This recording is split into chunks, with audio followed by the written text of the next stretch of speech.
Exclusive बोला है आप लोगों को। सब्सक्राइब करें। खलीफा हारून और रशीद के ज़माने में शहर बगदाद में सनदबाद नामी एक गरीब आदमी रहा करता था। वो सामान छोकर अपनी रोजी कमाता था। दिन भर उसका बस यही काम था कि यहाँ से बोझ उठाया, वहां पहुंचा दिया, वहां से कुछ और सिर पर नादा यहाँ पहुंचा गया। इसलिए वह सनदबाद शमाल के नाम से मशहूर था। अरबी में जमाल बोझ उठाने वाले को कहते हैं। एक दफा का जिक्र है कि वो बहुत भारी बोझ उठाए हुश्तुम पाश्तुम चाहा जा रहा था। गर्मियों के दिन थे, आसमान से आग बरस रही थी। चलते चलते उसका गुजर एक सौदागर की हवेली के आगे से हुआ, जो सड़क किनारे एक खुशगवार सायादार जगह पर बनी ने देखा कि हवेली के केह फांक के साथ एक बड़ी सी शेख बची हुई है। वो वहीं रख गया, बोझ सर से उतार कर नीचे रख दिया, पसीना पूंछा और तारीख पर बैठकर सताने लगा। फांक से ठंडी ठंडी हुआ और खुशबू की लपटें आ रही थीं।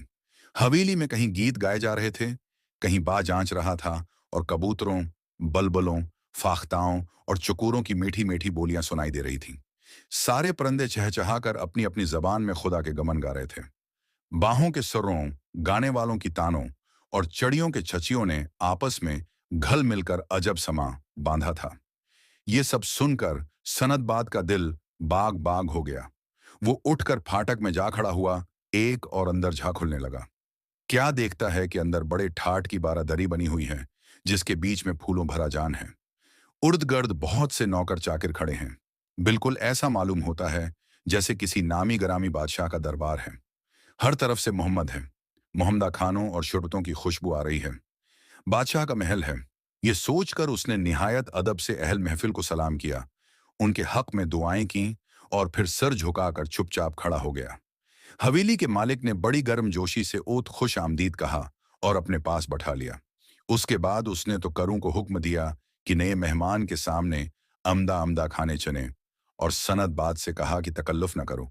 सनदबाद शमाल की हैरत की इंतहा न रही और उसने दिल ही दिल में कहा, वाह अल्लाह मियाँ, तुम्हारे सब काम निराले हैं। तुम जिसे चाहते हो अमीर बना देते हो और जिसे चाहते हो गरीब कर देते हो। एक ये आदमी है जो इस हवेली में बैठिया मजे से पाकजर्दा उड़ाता है। मैं हूं कि दिन भर मेहनत मजदूरी करता हूं, जब कहीं खाने को रोखी सूखी नसीब होती है। चनांचा सनदबाद जमाल ने बसमल्ला करके खाना शुरू किया और डडट कर खाया। जब उसका पेट भर गया तो उसने हाथ मना धोए और हवेली के मालिक का शुक्र ये अदा करते हुए कहा, साहब, आपने मेजबानी का हक अदा कर दिया। हवेली के मालिक ने कहा, मेरे दोस्त, तुम जब भी मेरे घर में कदम रखो से तुम्हारी इसी तरह खातिर की जाएगी। खुदा तुम्हारा भला करे।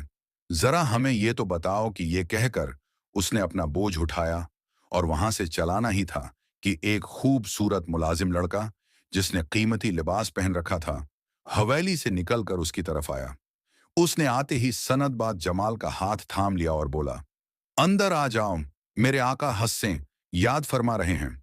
तुम्हारा नाम क्या है और तुम क्या काम करते हो? सनदबाद जमाल ने जवाब दिया, मेरा नाम है सनदबाद है और मैं बोझ ढोने का काम करता हूं।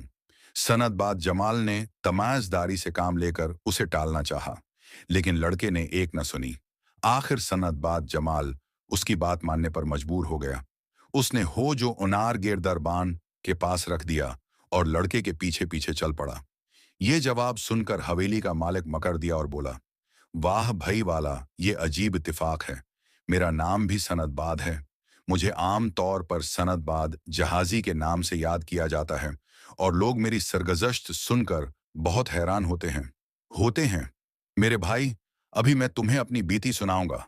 उसे सुनकर तुम्हें पता चलेगा कि मैंने अपने आप को कैसे कैसे खतरों में डाला है। ये हवेली और ये आसाइश बैठे बैठाए मेरे हाथ नहीं आई। मैंने सैकड़ों जतन किए, जोखों में पेजा, दुनिया जहान में मारा मारा फिरा, तब कहीं इतनी शहरत कमाई। मैंने 7 सफर किए हैं और हर सिर की कहानी इतनी अजीब और गरीब है कि सुनने वाले की अक्ल दंग रह जाती है।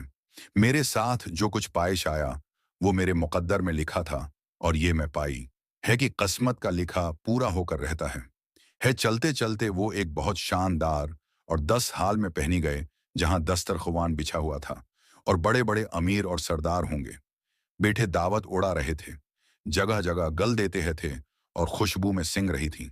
एक तरफ मेहमानों का दिल बहलाने के लिए खूबसूरत कनीजें बैठी गाने बजाने में मशगूल थीं।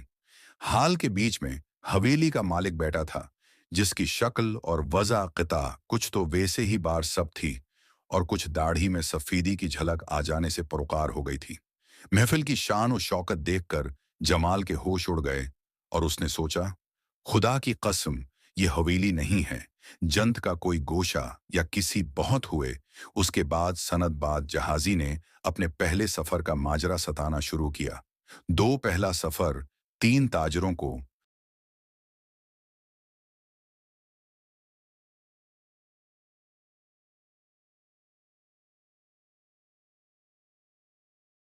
एक्सक्लूसिव बोला है आप लोगों को। सब्सक्राइब करें